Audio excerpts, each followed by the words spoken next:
Hello everyone and welcome back to Dusty Tunes. So as you all know, April Fool's was a couple of days ago and I saw multiple people mentioning the infamous April Fool's episode of SpongeBob.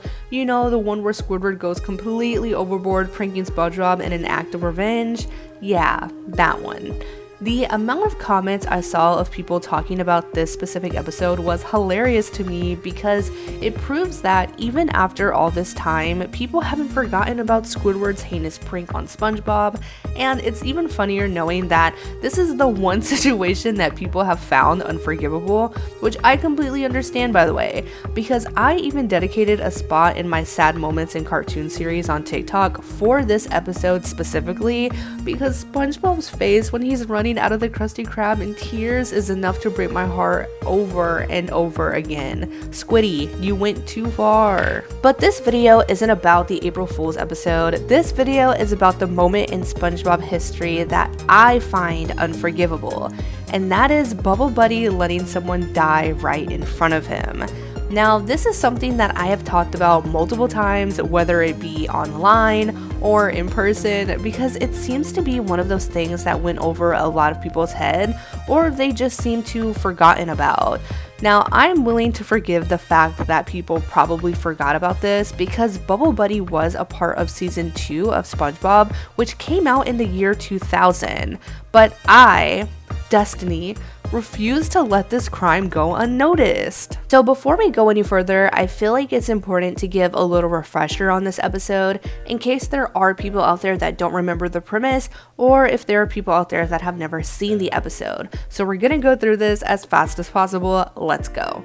So when everyone in his friend circle is too busy to hang out with him, SpongeBob, being his very creative and imaginative self, creates Bubble Buddy. Out of bubbles, of course.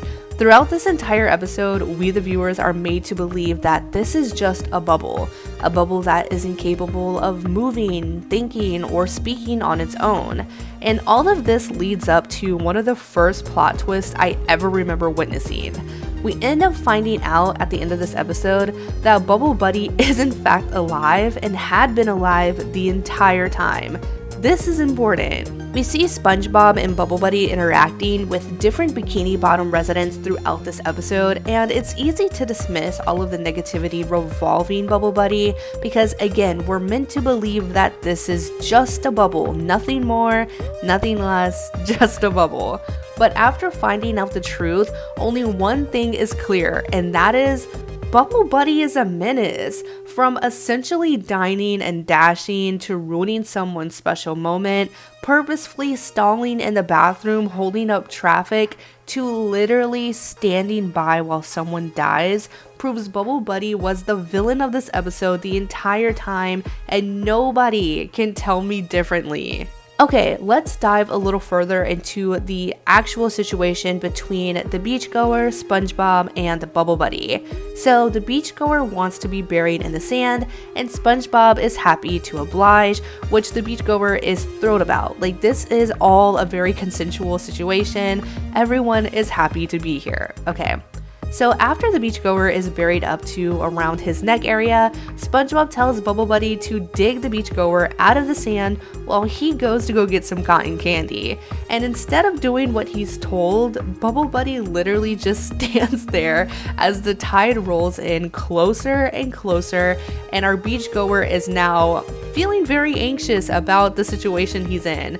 And again, Bubble Buddy is just watching casually. Now you might be thinking, well, he's a bubble. He might not be strong enough to actually pull this character from the sand.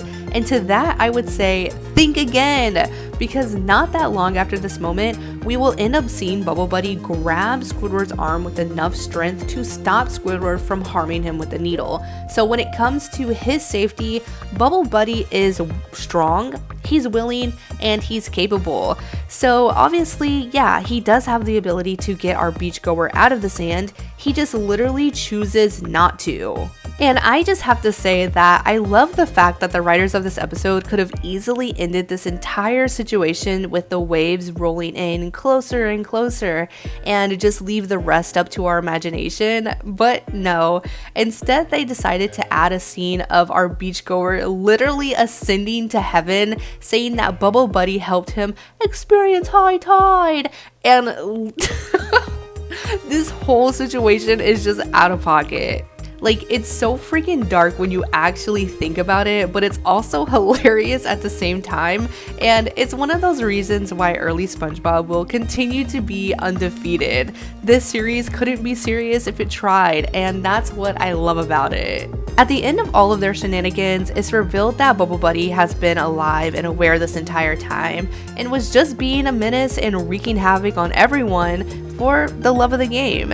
And now that I'm thinking about it, it doesn't really all fall back on Bubble Buddy, because why wasn't SpongeBob holding his friend accountable for his negative behavior? And why would SpongeBob intentionally create a bubble with this sort of behavior? Like, SpongeBob, you're not off the hook. This entire episode was a mess. This is probably going to be one of the most random videos I will ever make, and that's okay. Like, this is the joy that comes with running a YouTube channel. You can literally post whatever you want. Even after 26 years, I had to make this video because I'm still screaming justice for that beachgoer. He didn't have to die like that. But also, how in the world did he drown underwater? And he's a fish. Make it make sense.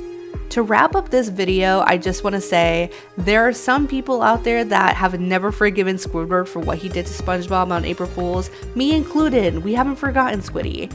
But I am also the person who will never forgive Bubble Buddy for letting someone die right in front of him and then having the nerve to just float away in a taxi hollering "Hingardy-Oregon," and SpongeBob, you're on the list too, because how did you let this man get away with this? But I hope that you guys enjoyed that video. If you do, let me know that you did by liking this video, subscribing to the channel, turning on notifications so you never miss a video in the future, and let me know in the comments what's a moment in SpongeBob history that you find unforgivable. Alright, I'll see you guys in the next one. Bye!